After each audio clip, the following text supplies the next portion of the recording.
E o que nós vimos na última aula foram as reações de óxido-redução, ou as de redox, que eram aquelas baseadas na alteração do NOx, o número de oxidação dos carbonos desses reagentes, sendo que quanto mais oxigênios ligados, principalmente em ligações duplas, mais oxidada está a molécula. Então, oxidação é o processo de perda de elétrons. Uma molécula oxidada, ela tem o carbono mais positivo, certo? Com uma carga, com um número de oxidação mais positivo, tá? Não necessariamente uma carga iônica positiva. E compostos reduzidos possuem carbonos com menos ligações com oxigênio. Então, ligando com menos oxigênio, ou quando se liga com oxigênio, só faz ligações simples, sendo que o metano seria o mais reduzido deles. Então, reduzir, você vai diminuir este número, ele vai ficar negativo. Oxidar, você vai dar elétrons. Se você dá um elétron, você fica mais positivo. Vimos vários tipos de reações redox, como combustão, que é a queima de moléculas de hidrocarbonetos, certo? Que pode ser completa ou incompleta.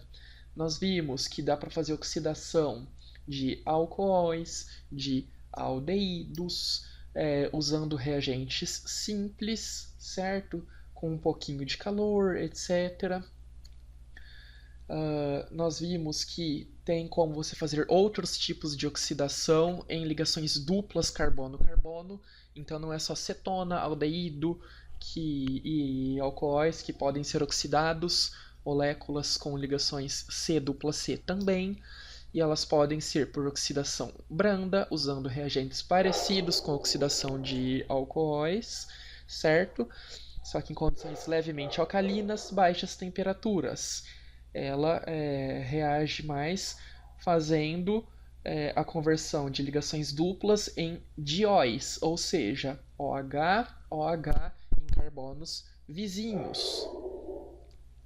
Temos oxidação enérgica, em que a gente usa os mesmos reagentes da reação anterior, mas aquecidos, e em geral meios mais ácidos, uma coisa mais bruta.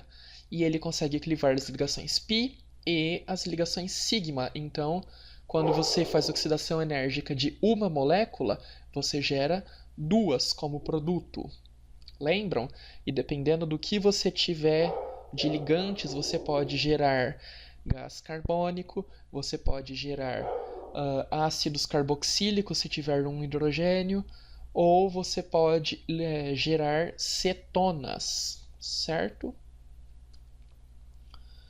Vimos que serve também para alcinos e sempre forma ácidos carboxílicos. E por último, dessas reações redox, nós vimos a ozonólise, que é um processo que usa ozônio e é muito mais seletivo, porque ela afeta só ligações duplas ou ligações π, que seria a mesma coisa, né? Lembrando que a π pode ser dupla ou tripla, e todos esses processos de oxidação pode ser tanto em dupla quanto em tripla, que geralmente a gente cita mais as duplas, mas também pode ocorrer nas triplas. E você pode usar quando a sua molécula tiver outros grupos funcionais que você não quer mexer. Então eu não quero estragar o aldeído dessa molécula. A única forma de você fazer isso é por ozonólise. Se não, qualquer outra forma de oxidação que você tentar fazer, você vai oxidar tanto a ligação dupla quanto o aldeído a ácido carboxílico. Certinho? E nós vimos aqui que o mesmo alceno tratado com diferentes reagentes em diferentes temperaturas e pHs, você pode ter reações completamente diferentes e gerar produtos completamente distintos. Alguma dúvida dessa nossa revisãozinha extremamente rápida, que eu acho que eu falei 700 palavras por minuto? Tudo certo? Lembraram da última aula? Não sei porque eu fico fazendo hang loose pra tudo. Acho que eu sou meio retardado. Vou considerar como tudo certo. Então, tá? Quem estiver assistindo filme, assistindo Netflix durante a aula, eu vou pegar. Quem estiver dormindo também, tá? Para terminar, nós temos poucos slides. Nós vamos ver a oxidação dos alquilbenzenos, que é basicamente só citar, tá? Essas vocês não precisam decorar nada do tipo. É só para desencargo de consciência, vocês terem visto, se vier no vestibular, vai lembrar rapidamente do que vocês viram. Então lembra que é difícil de oxidar um anel benzênico. Porque, como o Maicon falou algumas semanas no grupo, tudo que envolve benzeno, a gente responde que a aromaticidade e a ressonância estabilizam tudo. Tá? E aí, basicamente, não estamos mentindo. Mas é muito difícil você oxidar o anel benzênico, porque você teria que quebrar as ligações duplas em ressonância, e como elas estão bastante estáveis, porque elas estão sendo compartilhadas, essa nuvem está sendo toda dividida entre os anéis, entre os átomos do anel, então é difícil de quebrar. Fernanda, você vai ver o pulo que eu vou pegar. Eu vou chamar o Bassan pra ajudar a te puxar pela orelha. Tá? Vocês que ficam aí na Netflix pra vocês verem. Fica acompanhando votação, fica no Twitter aí. Vocês vão ver. E vai me aguentar na sexta e vai me aguentar na segunda de novo, tá? Só pra vocês aprenderem que vida de vestibulando é pra sofrer. Para todo mundo ter uma história para contar pros filhos. Porque já que a gente não tem que atravessar rio pra ir pra escola, não tem que andar 70 quilômetros a pé igual nossos pais, então a gente tem que contar da nossa época de cursinho, entendeu? No meio da pandemia, pra gente falar que os filhos sofrem menos que a gente, tá? Pensa que isso tudo é história pra vocês contarem no futuro como sofrimento. Então, dona Fernanda, que está prestando atenção na aula e não está assistindo Netflix, o que a gente viu é que é muito difícil oxidar o anel benzênico. Então, em geral, os oxidantes, os agentes oxidantes, ou seja, aquela molécula que oxida a outra, ela não consegue enxergar as duplas do anel. Então, ela vai oxidar as cadeias alquílicas que estiverem ligadas no anel. Então, os carbonos que estiverem ligados em ramificação desse anel que vão ser oxidados e não o anel diretamente, tá? Qualquer benzeno com cadeia alquílica pode sofrer oxidação enérgica. Lembra da enérgica? Permanganato de potássio, meio ácido e aquecimento. O triângulo é sempre aquecimento, H mais meio ácido. E aí você gera ácidos carboxílicos com liberação de água. E isso é independente do tamanho da cadeia lateral. Então, se a cadeia lateral for uma ramificação maior grande, pela oxidação enérgica vai clivar, né? Lembra, a oxidação enérgica cliva uma parte da cadeia, vai clivar sempre nesse primeiro carbono e vai gerar um ácido benzoico. E pode ser esse tipo de ácido benzoico, ou se tiver, sei lá, várias ramificações, vai gerar um ácido polibenzoico, sabe? Um ácido carboxílico aqui, um aqui, etc. E quando a cadeia é tipo aqui, nesse grupo indano, o que acontece? Você cliva aqui e faz um ácido carboxílico em cima e um embaixo, formando ácidos benzoicos. Por que ácido benzoico? Porque é um ácido carboxílico de um benzeno, certo? Aliás, esse um olho no gato e outro olho no peixe, me lembro das listas de vocês. Eu não mandei as últimas duas listas, porque eu estava muito ocupado, e vocês também estão muito ocupados. Até porque vocês têm os livros para estudar, etc. Então, eu já vou encerrar as respostas da lista, né? Eu vou ver quem respondeu mais. Não parecia ter muita novidade, né? Tem um povo aí obcecado por responder as listas, o que me dá um orgulho. E eu vou entrar em contato com vocês para entregar a premiação, provavelmente na próxima semana, tá? Menos para a Anália, porque a Anália não é time Pedro. Então, infelizmente, ela perdeu tudo. Redução de carbonilas ou carboxilas. Olha que método econômico de palavras. Então, carbonilas ou carboxilas. Vamos lembrar qual que era a diferença de carbonila e carboxila. Carboxila é de ácido carboxílico, então é C dupla O, OH. E carbonila é C dupla O. E aí no outro pode ser uma cadeia carbônica, pode ser um hidrogênio, etc. Então, aldeídos, cetonas têm carbonilas, ácidos carboxílicos têm carboxilas, certo? A redução, então a gente estava vendo oxidação até agora a gente vai ver a redução. A redução é a mesma coisa que uma reação de adição de hidrogênio. Lembra as nossas reações de adição que a gente tinha visto? É a mesma coisa, tá? Só que a gente pode usar alguns reagentes mais específicos que são muito bons para as carbonilas, como o LiAlH4, que seria o hidreto de lítio e alumínio. Então aqui a gente vê como que acontece. Reação de mais de uma etapa. Não precisa decorar. Então na primeira etapa você combina o oxigênio com o lítio e alumínio, tá? Tendo a liberação dos hidrogênios. E depois o que acontece? Uma reação com a água formando um OH. Vocês lembram que na reação de oxidação a gente transformava álcool em cetona? Na de redução vai ser o oposto. Então a gente vai transformar cetona em álcool, aldeído em álcool e ácido carboxílico. A gente pode transformar o ácido carboxílico em cetona, em aldeído, ou se for uma reação de redução completa, a gente vai transformar o ácido carboxílico em álcool, porque é menos oxidado, porque é C, ligação simples, OH. Então tem um oxigênio só ligado por ligação simples. Aldeído tem um oxigênio com ligação dupla, cetona tem um oxigênio com ligação dupla, e ácido carboxílico tem um oxigênio com dupla e um com simples. Então o que tem menos interações com o oxigênio é o álcool. Por isso que ele é o grupo mais reduzido que você vai chegar aqui, tá? E para finalizar essa aula infinita de reações, a gente vai ver a redução de nitrogenados. Então você faz a oxidação de aminas.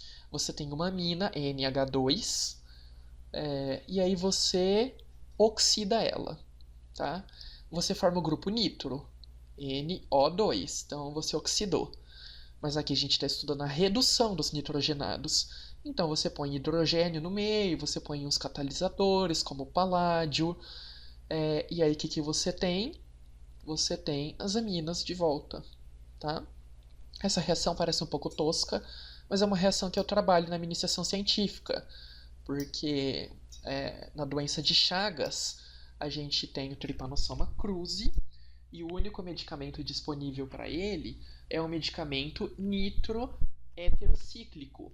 Então é um nitro ligado em um anel, só que esse anel não é composto só de carbono, ele tem algum nitrogênio, algum enxofre, etc. E aí, o que uma das enzimas do parasita faz? Transforma o medicamento, que é o benzimidazol, que tem uma estrutura nitro-heterocíclica, em um composto reduzido, em uma amina. Só que antes de chegar em amina, você gera alguns outros compostos intermediários. E esses compostos intermediários, eles são muito reativos. E no caso de quando o medicamento está atacando o parasita, quando o parasita transforma um composto em outro, esses compostos grudam e se ligam, fazem ligação covalente com o DNA, com proteínas, com a membrana do parasita e matam o parasita. Então essa é uma reação que é para vocês lembrarem de mim, tá? Que falem bem ou falem mal, mas a gente tem que ser lembrado. E tem outros grupos também que podem ser reduzidos, como as nitrilas, também por LiAlH4, também voltando a ser aminas, e nitrilas quando tem para os dois lados, né? A gente reduz os dois lados não seletivamente.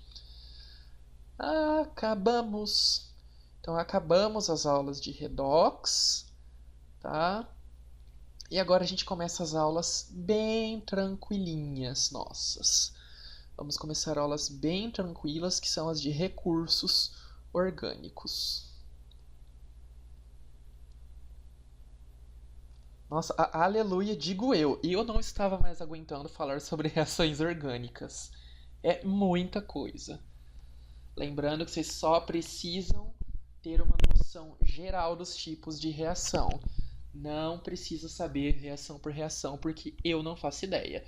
Parece que eu sei? Parece, mas é porque eu estou lendo. Eu estudo antes da aula. Mas eu demorei 4 meses para ver tudo isso na faculdade. Então não seria em 797 aulas que a gente está tendo aqui seguidas que vocês iam aprender. Porque são aulas de 50 minutos. As minhas foram 4 meses de aulas de 2 horas. Então, se vocês gostaram da aula até agora, a carreira de química é para vocês, tá? Carreira de química é para vocês, ou farmácia, dependendo da área. Então, agora a aula bem facinha, bem relax. Recursos orgânicos. Vamos tentar fazer uma coisa mais interativa. Eu acompanho vocês no chat. Falem de alguma coisa que vocês acham que seja um recurso orgânico. Vamos lá, tenta lembrar de algum recurso orgânico. Que eu já dei vários spoilers hoje.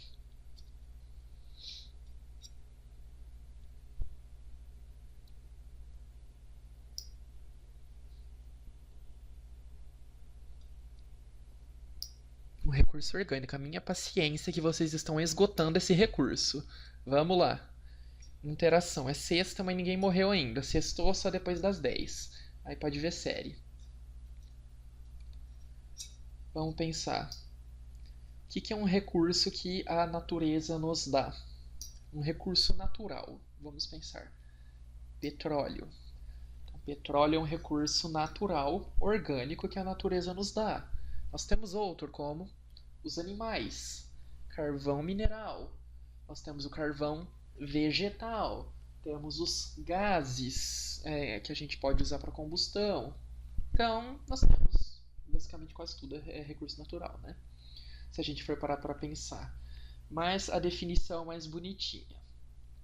São substâncias presentes no ambiente de forma natural.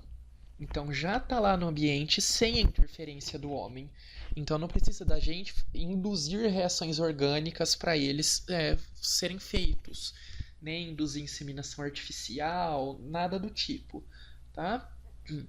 E são recursos essenciais para a nossa sobrevivência, podendo estar ligados só à nossa sobrevivência ou ao desenvolvimento da nossa forma de organização social.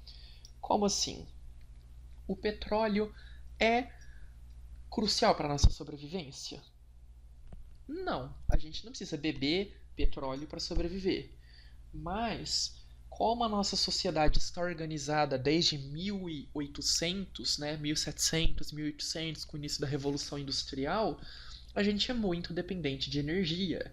Imagina uma hora dessa se a gente não tivesse petróleo para fazer os carros rodarem, ou se a gente não tivesse energia elétrica, né, que energia elétrica pode ser gerada também pela queima de petróleo, carvão.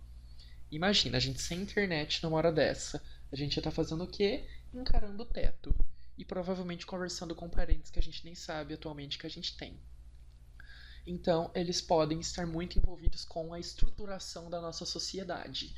E eles podem ser de várias origens, como bióticos, então bio, vida, né? Origem da vida.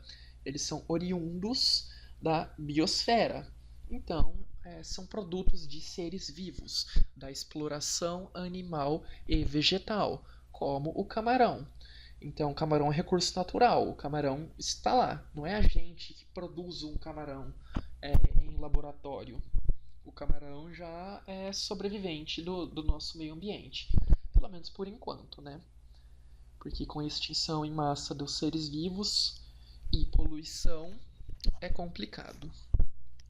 Mas então, madeira, animais, leite, ovos são recursos naturais que a gente acaba nem pensando sempre, tá? E temos os recursos abióticos, ou seja, não vivos. obtidos do meio inanimado. Então, o solo, para que a gente precisa do solo? Para fazer barro, para fazer o tijolo das nossas casas, né? Para fazer as nossas plantações, os minérios para a gente extrair cobre, zinco, essas coisas, né? Vários tipos de metais para a gente poder fazer fios elétricos, estruturas metálicas, etc. A água, porque a água não é um ser vivo, né?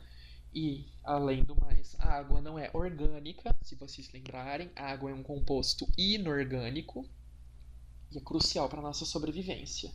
E o ar, que também costuma ser importante para a gente viver. Os recursos eles podem ser divididos em renováveis ou não renováveis. Os renováveis são aqueles que dá para a gente recuperar, com ou sem interferência dos seres humanos. Então, energia elétrica, ela pode ser obtida de fontes renováveis. Quais fontes renováveis a gente tem de energia elétrica? Hidrelétrica, então quando a água gira a turbina. Por quê? Porque a água evapora, depois que ela passou pela turbina, vai para a nuvem, depois chove, restabelece o reservatório e pode ser gerada energia elétrica de novo pela água. Energia eólica é renovável porque ventou, girou a turbina, gerou energia. E fontes não renováveis, queima de carvão. Por quê? Porque a gente não pode fazer um carvão mineral facilmente. Carvão mineral ele demora centenas de milhares e até milhões de anos para ser formado. Então, nem em laboratório a gente consegue fazer um carvão. E mesmo que consiga, a gente não vai conseguir produzir em grandes quantidades. E mesmo que consiga em grandes quantidades, geralmente vai ser muito mais caro para produzir do que obter naturalmente. Então, quando é não renovável, a gente não recupera no curto período de tempo. Agora, pensando sobre energias renováveis, elas ainda podem ser limpas ou não limpas, relacionada à poluição que elas causam no meio ambiente. Respondam no chat, por favor. Energia das hidrelétricas. Ela é renovável, mas ela é renovável limpa ou uma energia renovável não limpa? O que vocês acham? E se conseguirem formular uma resposta, o porquê?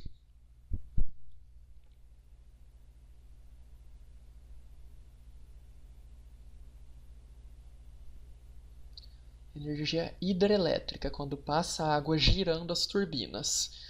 Isso é uma forma da gente obter energia limpa ou não limpa.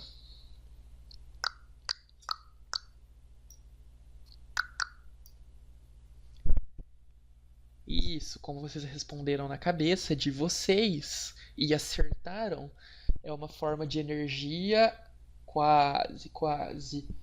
Por que que ela seria não limpa? Não limpa a hidrelétrica. Porque, em geral, para você fazer a energia por meio da água, você precisa de represas, certo? E essas represas nem sempre são naturais, elas são construídas. Então você constrói barragens, exatamente. O que vale é tentar. Quanto mais a gente erra, mais a gente entende o porquê que a gente errou e a gente vai acertar depois.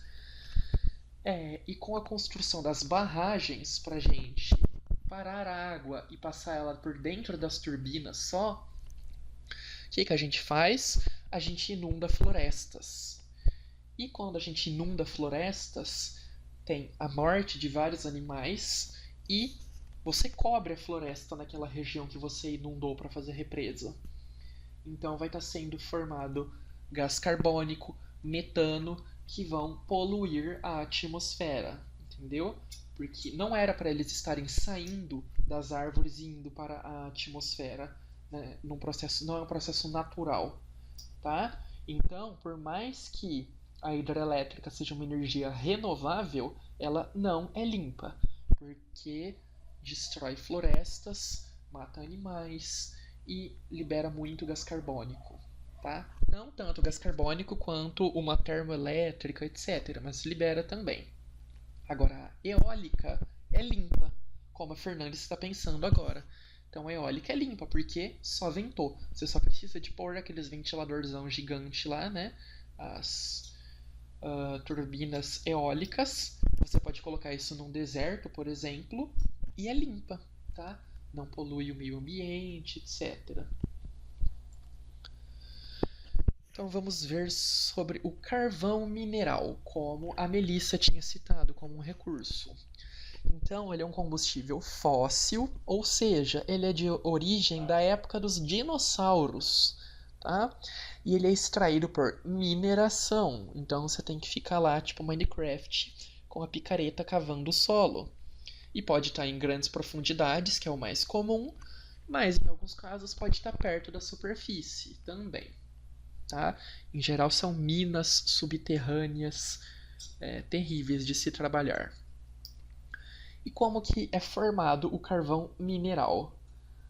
Vocês já devem ter ouvido falar muito sobre essa formação. Então a gente tinha um dinossauro muito feliz passeando, né? O dinossauro estava feliz, seguindo a vida dele. E por que ele era tão feliz? Porque ele não tinha que estudar reações orgânicas. Então isso fazia ele muito feliz. Ele estava passeando e caiu um meteoro na cabeça dele, infelizmente. Né? Ele estava feliz, mas nem todo mundo é feliz a todo tempo. E ele morreu, junto com as plantas que estavam do lado dele. E tudo isso foi coberto por água de pântano, por exemplo, ou por camadas de solo, e formou depósitos pobres em oxigênio. Então foi coberto por solo lá naquela região. E começa a cobrir com solo, mais solo, mais solo. O que acontece no final? Vai aumentando a pressão em cima desses pobres dinossauros mortos e aumenta a temperatura. Por quê? Porque bate o sol na Terra, esquenta, vai esquentando mais lá para o interior, etc. Com o aumento de temperatura e pressão, toda a matéria orgânica desses dinossauros e plantas, e não só dinossauros, tá? Então, outros répteis, aves e mesmo todos os seres que estavam capazes de viver há alguns milhões de anos, tá? Até mesmo bactérias. Vai tendo a perda de oxigênio e hidrogênio. Então, as moléculas orgânicas são compostas de carbono, oxigênio e hidrogênio. Se você vai perdendo oxigênio e hidrogênio, vai acumulando carbono. Então, aumenta a concentração. Se vocês virem isso escrito em algum lugar, uma das coisas que simboliza é concentração de carbono. E forma o quê? Pedrinhas de carbono. Tá? Então, pedras ricas em carbono. E é claro que, dependendo da pressão e temperatura, pode até formar diamantes. Mas diamante a gente não vai usar para queimar, né? Que é muito mais raro de ser formado e é muito mais valioso porque é mais raro. Então, quando a gente tem uma pedrinha de carvão, como que ela serve para ter energia? A gente lambe o carvão mineral e se sente revigorado? Não. A energia dele é obtida porque são moléculas bastante reduzidas, então é ligação carbono-carbono, basicamente. Quando você bota fogo nisso, a queimada nele, você vai oxidando ele, vai formando uma reação de combustão completa. E reação de combustão libera energia. A energia liberada em forma de calor, ela pode fazer a água evaporar, e o vapor de água gira turbinas. E quando turbinas são giradas, você pode gerar energia elétrica, certo? Então, a combustão direta das pedras de carvão são populares desde a Revolução Industrial, sendo que era usado para mover trem, maré-fumaça, etc. E atualmente é mais usado em termoelétrica. Então, termoelétrica queima carvão para esquentar a água para o vapor da água girar turbinas e gerar energia elétrica. É um meio bastante poluente de se ter energia elétrica e não renovável, porque a gente não tem carvão mineral facilmente. E aí, o que acontece? Eu até esqueci o que eu estava falando, de tão impactante que foi se girar as turbinas. Então, Por que que alguns países ainda usam, apesar de ser tão poluente e não renovável? Porque nem todo país tem tantos rios como a gente, né?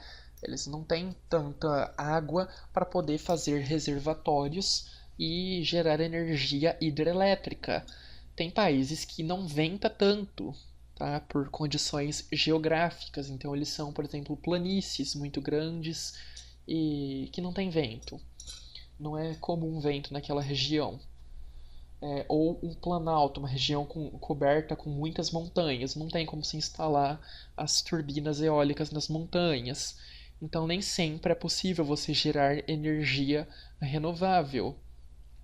É, Na verdade, em geral é possível sim, mas não é tão valiosa, né? Você precisa de ter um gasto muito grande, é mais custoso você gerar energia renovável do que você só extrair da natureza e queimar e deixar para o futuro se lascar com a poluição. Então, economicamente é mais vantajoso a energia não renovável. E o carvão mineral, ele pode ter diversos conteúdos de carbono. Então, quanto mais carbono ele tem, ou seja, quanto mais hidrogênio e oxigênio ele liberou e concentrou o carbono nessas pedrinhas, mais energia ele tem para liberar, porque tem mais moléculas reduzidas prontas para entrar em combustão, certo?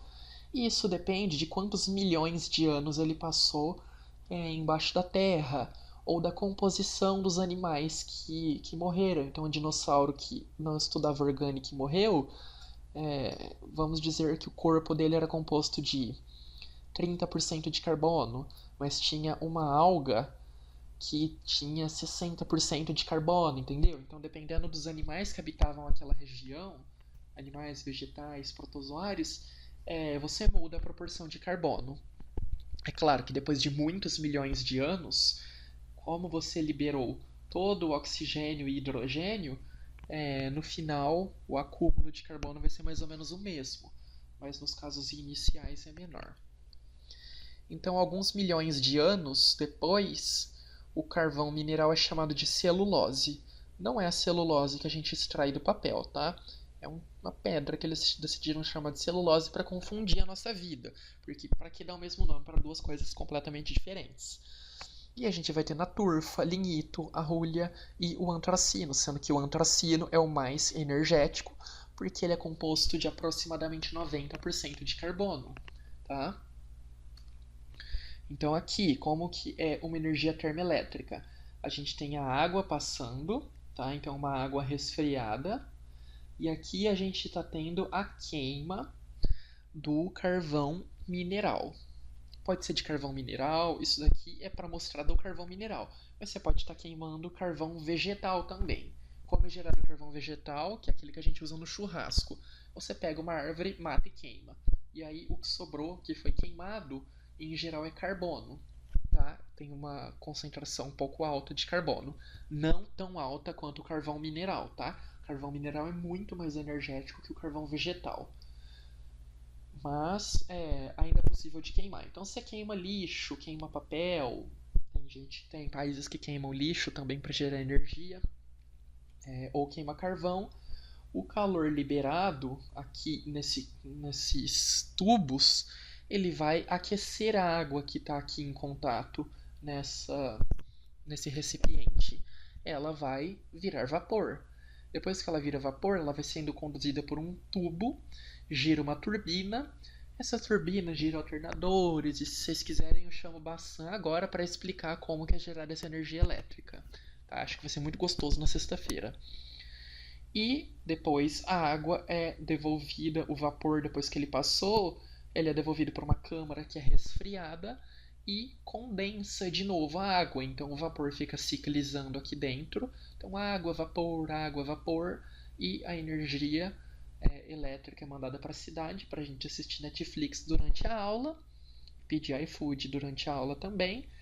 E o vapor, o carvão queimado, o excesso de gás carbônico é jogado no meio ambiente para matar a gente aos poucos. Uma coisa interessante do carvão mineral é a pirólise da Hulha, olha que nome legal para colocar na filha da gente, né? A pirólise da hulha. É uma forma de destilação seca. Ou seja, pirólise é uma forma de destilação seca. Então você pega a hulha, que é um dos tipos de pedrinha que é a hulha, tá? São todas pedrinhas, para mim são exatamente iguais essas pedrinhas, mas eles disseram que são diferentes, tem diferente proporção de carbono e aspecto diferente. Mas para mim, que sou farmacêutico, são 4 pedras cinzas. Cinza, na verdade, né? Então você aquece a hulha a 1000 graus e vai removendo a fase gasosa. Então você põe em vácuo e vai tirando o gás que é liberado quando você esquenta essa pedra a 1000 graus. Né? Ansiedade a 1000 graus, hulha a 1000 graus.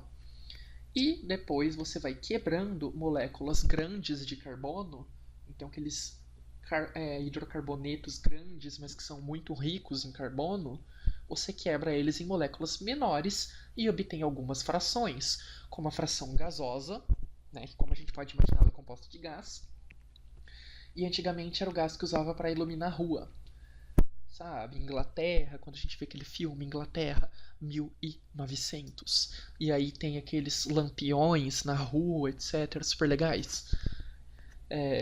É usado pela pirólise da hulha. Então, a fração gasosa que a gente tem quando a gente esquenta essa pedra é rica em hidrogênio e tem bastante metano. Então, o metano pode ser queimado, aqui o etano pode ser queimado, etc. Mas a gente tem o hidrogênio também, como se fosse tipo um contaminante, porque ele não vai ter uma função tão grande. E por que a gente tem tanto hidrogênio assim? Porque se a gente vê, ó, a rolha tem 80 a 85% de carbono. Então, a gente ainda tem uma grande proporção de hidrogênio, tá? Em massa. Ainda ligado lá, e a gente pode ter outras moléculas contaminantes. Então pode ter enxofre no meio, pode ter metais pesados, etc. Outra fração obtida é a fração líquida clara, ou águas amoniacais. Por que amoniacais? Porque ela é rica em amônia. Então esse excesso de amônia que a gente tem dessa fração usa para fazer fertilizante químico e ácido nítrico. Tá? Então, fertilizante químico para a gente alimentar nossas plantinhas e ácido nítrico para a gente usar depois, lembra? Para fazer as reações de nitração, as reações de. Bom, várias reações orgânicas que a gente já viu que envolviam o ácido nítrico ou que precisavam de um meio acídico. Temos a fase alcatrão, que é a líquida escura. Ela é mais densa e fica um pouquinho embaixo da clara. Tá? E ela tem muitos hidrocarbonetos aromáticos, fenóis e aminas aromáticas. E o alcatrão, ele ainda pode passar por outros processos de divisão. Tá? Pode ser dividido em mais frações ainda. Então você tem uma fase líquida escura, você tira essa fração líquida escura, e aí você esquenta de novo, provavelmente em temperaturas maiores, e você obtém vários tipos de óleos. Alguns contendo antraceno, que pode ser usado, por exemplo, para fazer querosene. Se eu não me engano, o antraceno é um dos componentes da querosene. Então, a gente pode ter os naftóis, que é usado também em reações orgânicas, naftaleno, fenol, ou a gente pode ter benzeno, tolueno, etc. Depende do que você quer obter. E por fim, o que sobra depois de esquentar é a fração sólida, também chamada de coque. Não é aquele coque que a vovozinha usa, é o coque de carvão mineral, tá? E ele tem mais carbono, então ele é mais pesado, né? Por quê? Porque o hidrogênio ele foi liberado na fase gasosa e ele é bastante poroso, né? Tem vários buraquinhos no meio e é importante como agente redutor, então ele é um catalisador, em geral na produção de ferro e ajudando a produzir gasolina sintética, tá? Tudo certo por enquanto? Tem alguém chorando pelo dinossauro que não aprende orgânica? Acho que tá tudo certo. Temos também o petróleo. O petróleo é conhecido, vem do nome petros, pedra, e óleo, óleo. E é um líquido inflamável, então ele pega fogo porque ele é rico em carbonos. Ele é bastante escuro porque ele é rico em carbono. E ele é viscoso, ele é bem grudento porque ele tem muitas moléculas apolares, certo? Se tem muitas moléculas apolares, é, ele vai ser mais oleoso, ele vai ser mais grudento e ele vai ter uma viscosidade maior que a água, tá? Então lembra, ó, muito hidrocarboneto, muita ligação CH, CH, CH, molécula muito apolar, certo? Mas pode ter algum outro composto, até porque para ele ser formado é pela biomassa marinha. Então você tinha um dinossauro aquático. Ele também não estudava orgânica, mas ele era triste por causa disso, porque ele queria muito aprender orgânica. Aquele lá, ó, pensava no futuro. E ele morreu, foi pro fundo do mar. E aí, basicamente, é muito parecido com a formação do carvão mineral, tá? Só que aqui acontece sempre no mar, tá? Mesmo que atualmente essa região não seja mar, um dia ela foi mar. E foi lá que aconteceu. Tá? E ocorrem várias reações endotérmicas, ou seja, com acúmulo de energia, porque formam moléculas reduzidas, moléculas ricas em ligação CH, e com altas pressões e temperaturas, tá? E aí, como morrem vários tipos de animais diferentes, porque cada região do planeta tem um animal, tem uma planta predominante. Você tem concentrações de metais diferentes em cada parte do planeta. Então, em cada parte do planeta que tiver petróleo, esse petróleo vai ter uma composição diferente. Por isso que, quando a gente fala de petróleo, carvão, mineral, a gente nunca fala tem exatamente 50% de carbono. Ou tem exatamente 1% de nitrogênio. Por quê? Porque depende do animal que vivia lá. Tá? Depende das condições ambientais, depende de temperatura, pressão, depende de muita coisa, certo? Então tudo que a gente obtém do meio ambiente é difícil da gente ter uma formulinha específica. E aqui um vídeo para vocês poderem ver. Eu acho que eu vou ter que tirar o som dele, porque ele vai ficar falando aqui. Então aqui está falando dos organismos marinhos que se depositaram. Olha o tanto de bichinhos que morreram. Ó, o fitoplâncton, o plâncton, tá? Então algas, protozoários, bactérias, dinossauros. E eles foram decompostos, formando compostos chamados querogênios, né? Que seria o precursor do óleo.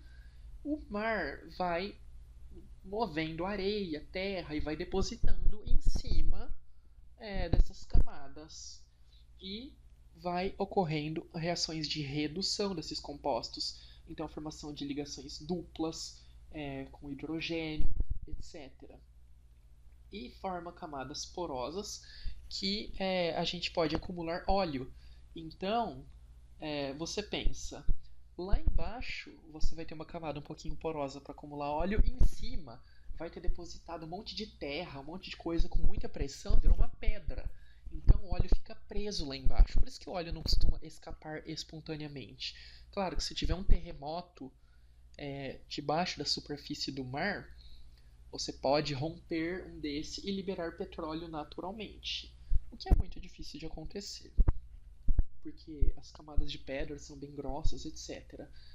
Mas em regiões que essa camada é mais fina, ou teve até um terremoto, lembrando que há milhões de anos aqui em Ribeirão mesmo pode ter sido um mar.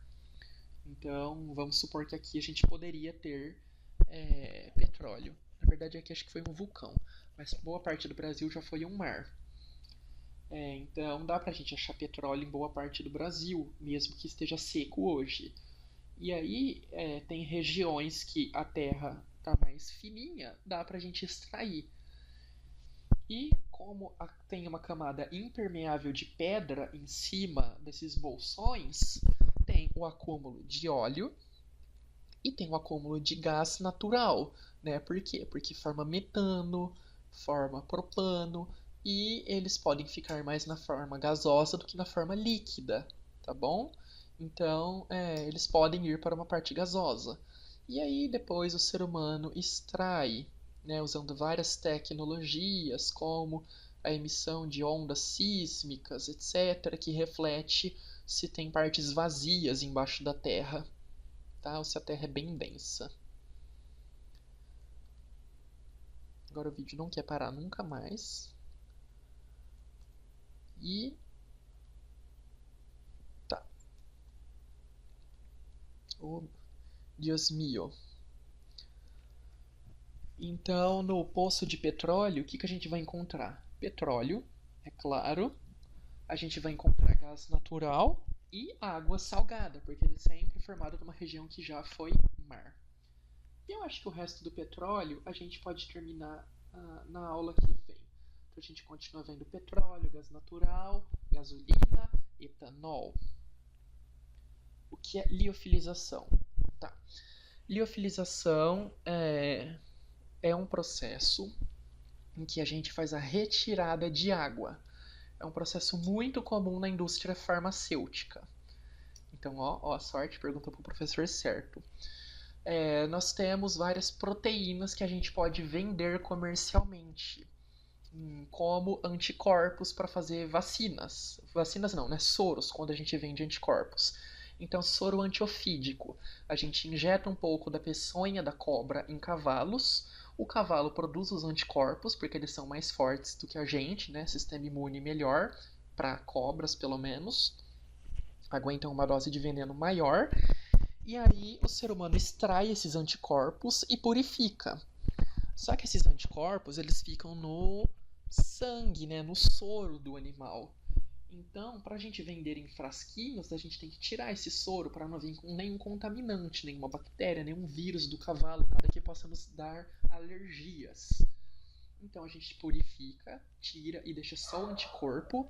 E para ele ficar mais estável, a gente tira o excesso de água. Porque, como vocês já viram em reações orgânicas, a água facilita muita reação, principalmente oxidação. Tá? Então, para deixar mais tempo viável, você retira a água. Então, esse é o processo de liofilização.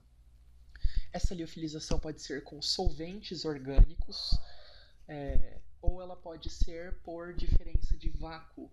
Então, se você cria vácuo, você cria uma pressão negativa, faz a água virar vapor e extrai a água.